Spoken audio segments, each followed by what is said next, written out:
Hello students, मैं हूं कुमार अभिषेक और स्वागत करता हूं आपका कुमार मैथमेटिक्स में। स्टूडेंट्स, मेरे पीछे जो क्वेश्चन दिख रहा है ये यूपीएससी सीसैट 2023 का है। नंबर सिस्टम टॉपिक से पूछा गया है।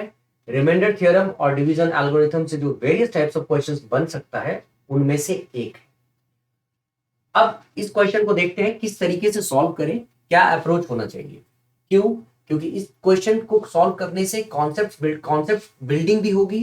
कहीं ना कहीं हम अपने नंबर सिस्टम के टॉपिक को प्रैक्टिस अगर करते हैं तो उसके जो वेरिएशंस हो सकते हैं उनको जल्द से जल्द हम कैच कर पाते हैं। ठीक है, क्विकली आपको समझ में आएगा कि क्वेश्चन किस तरफ जा रहा है, किस डायरेक्शन में जा रहा है। चलिए सॉल्व करते हैं हम लोग।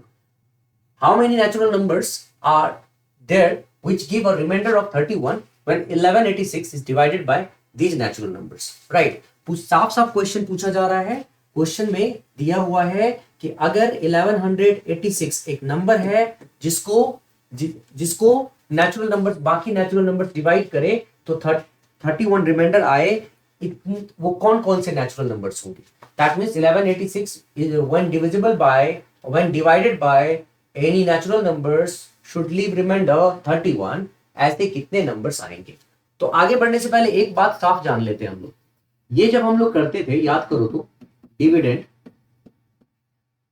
को जब हम डिवाइजर से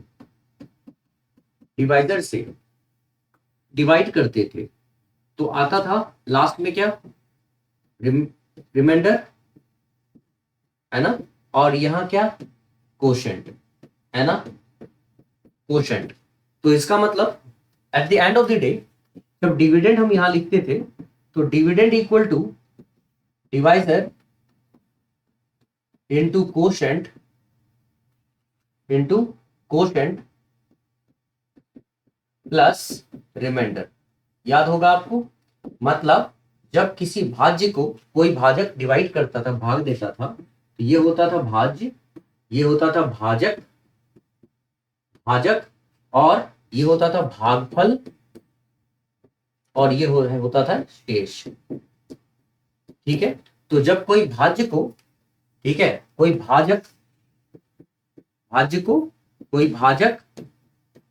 डिवाइड करे, भाग दे, तो ये भागफल आएगा और फिर जो बच जाएगा वो शेष होगा। राइट, ये चीज हम लोग जानते हैं। अब अगर ये बात हम लोग जानते हैं तो यहां देख पा रहे हैं कि ये जो 1186 है एक्चुअली में ये भाज्य है, डिविडेंड है जो दिया हुआ है। 31 जो दिख रहा है वो रिमाइंडर है, शेष है। ठीक, अब आपको निकालना क्या है, अब आपको निकालना है नंबर क्या है यहाँ पे होगा, डी क्यू, मतलब डिवाइजर और कोशेंट का प्रोडक्ट होगा। तो आओ जरा चेक करते हैं कैसे हम इन नंबर्स को निकाल सकते हैं। ये ठीक से देख लो, समझ लो। इसी आधार पे अब मैं क्वेश्चन को जैसे यहां लिखने वाला हूं, ठीक है, मान लो क्वेश्चन को यहां लिखूंगा तो देखो तो यहां पे जो डिविडेंड है मेरा, ठीक है, अगर मैं उसको नंबर कहता हूं, डिविडेंड अगर ये हमारा नंबर है 1186, तो इसको मैं लिखूंगा डी क्यू मतलब divisor into quotient plus reminder मतलब 31 यहाँ पे। ठीक, अब ये जब मैंने लिखा, एक बात साफ है कि आप रिमाइंडर जब आएगा, आपका रिमाइंडर आएगा यहाँ पे, डी क्यू की जो वैल्यू है वो 1186 को डिवाइड कर रहा होगा, डिवाइड करने के बाद 31 रिमाइंडर आ रहा है। राइट, इसका मतलब कंफर्म है कि ये जो डी क्यू है, यहाँ जो डी क्यू है वो 1186 को कंप्लीटली डिवाइड नहीं कर पा रहा, क्योंकि रिमाइंडर 31 आता है। इसका मतलब ये कंप्लीटली डिविजिबल नहीं है किसी भी डी क्यू नंबर से। ठीक है, डी क्यू नंबर मतलब एक डिवाइजर और कोशेंट के प्रोडक्ट से।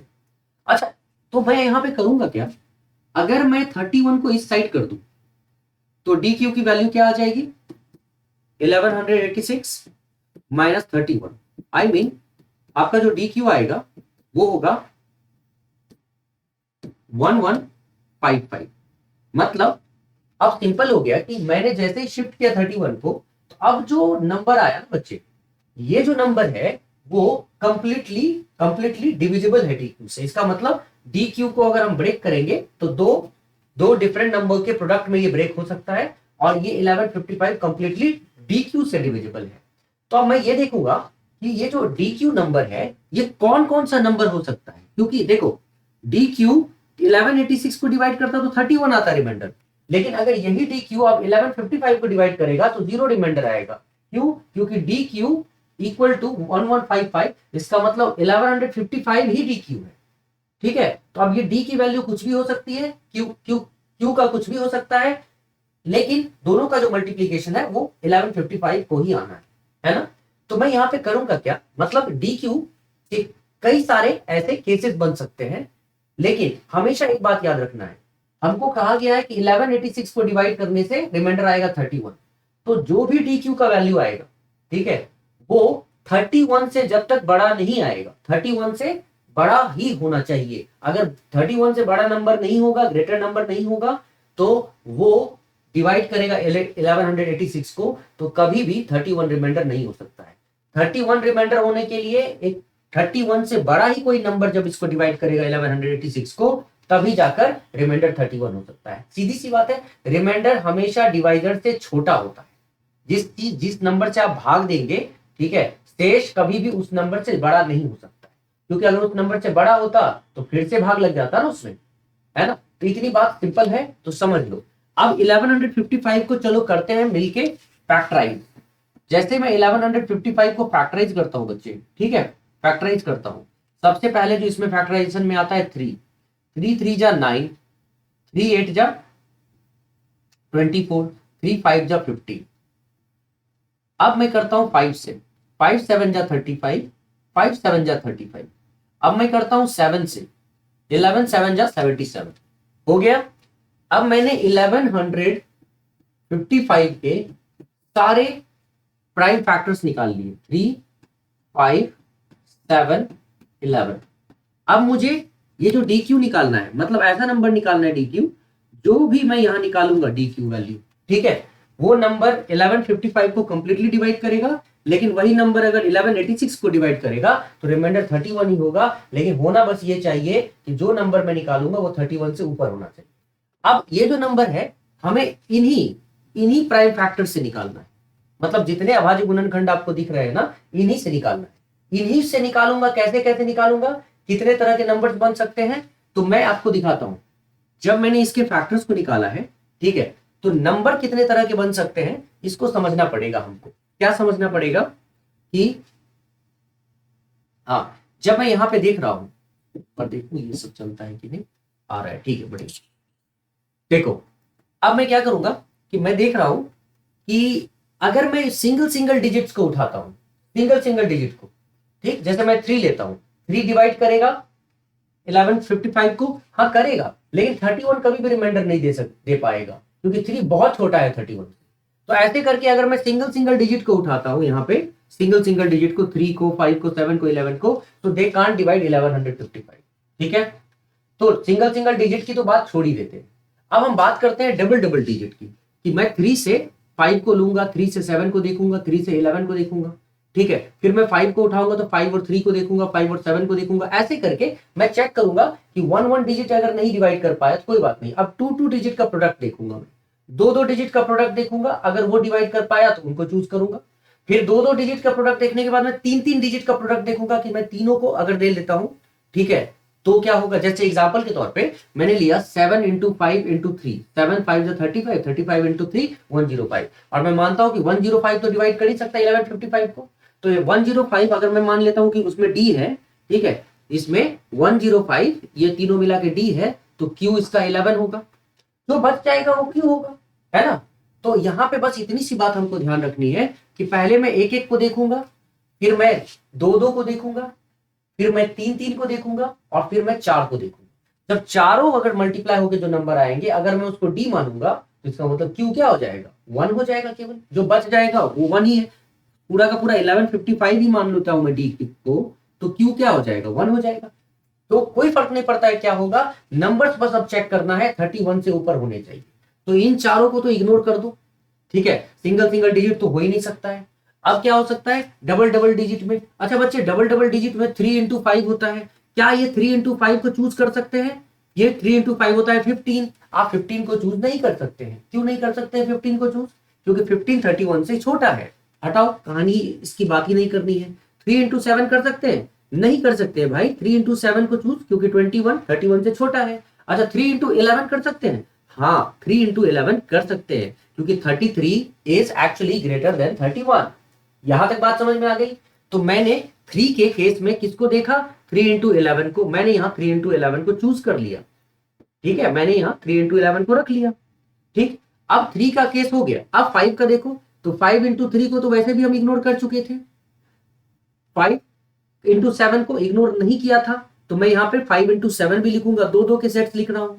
अच्छा 5 into 11 को इग्नोर नहीं कर सकते हैं, क्योंकि ये भी 5 into 7 भी क्या है? 35, 31 से बड़ा है। और 5 into 11 भी 55, वो 31 से बड़ा है।